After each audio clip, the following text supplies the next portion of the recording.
Hello ladies and gentlemen, so in this video we're going to look at using the SQL client to develop and test some SQL commands.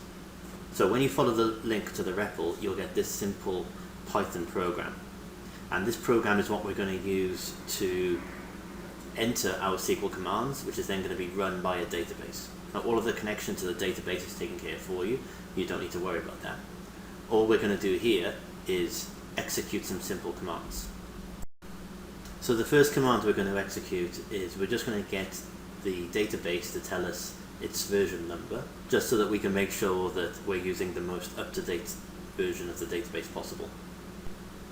So you can see that on line 16 we have a simple SQL command, select SQLite version, and when we click run, on the right hand side of the screen we can see that the database is telling us its version 3.27.2 and that everything's okay. Okay, so now that we know that the database is working, it's connected, it's the latest version, what I'm going to do is just create a table. So first of all I'm going to put in the SQL brackets, which is just as 10 Python, this is going to be an SQL command. Then I'm going to have the triple quotes so that I can set up a multi-line string. And then inside these triple quotes, this is where I put my SQL command.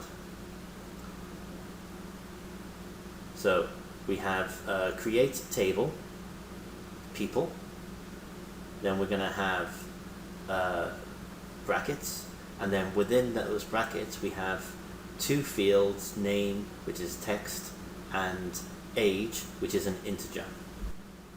Okay, so next we're going to insert two records, one for each of the people we want to store inside my table.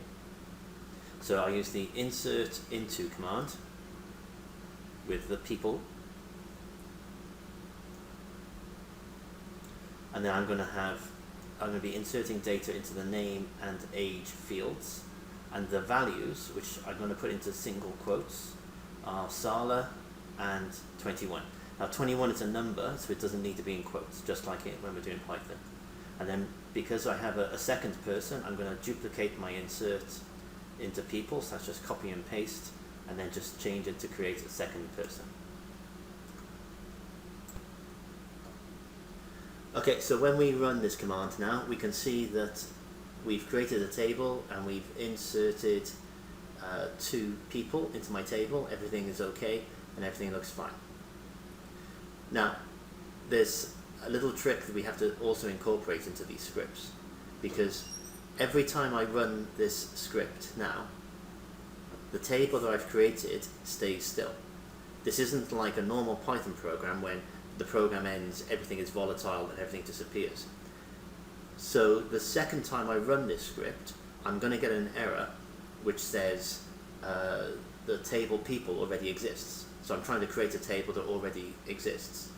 So what I need to do is the first line of my script, I need to just check if the table already exists, then delete it or drop it as we call it, and then I can create it again.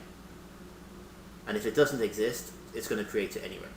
Okay, so that line 18 just prevents that error from happening when you have trying to create a table that already exists. And you'll need to do that as well in your scripts. So I've checked if the table exists, and if it does, delete it. I've created the table, I've inserted some data, and then finally on line 30 I'm doing a select just to get the data back out from my table and make sure that everything is working. And here you can see that I've got a select command, I've got my two rows, I've got the name and the age fields, everything is there, everything's working fine. Okay, so this is the basic pattern that you'll be following when you're putting together your database scripts as well. And as always, if you have any questions, don't hesitate to contact me.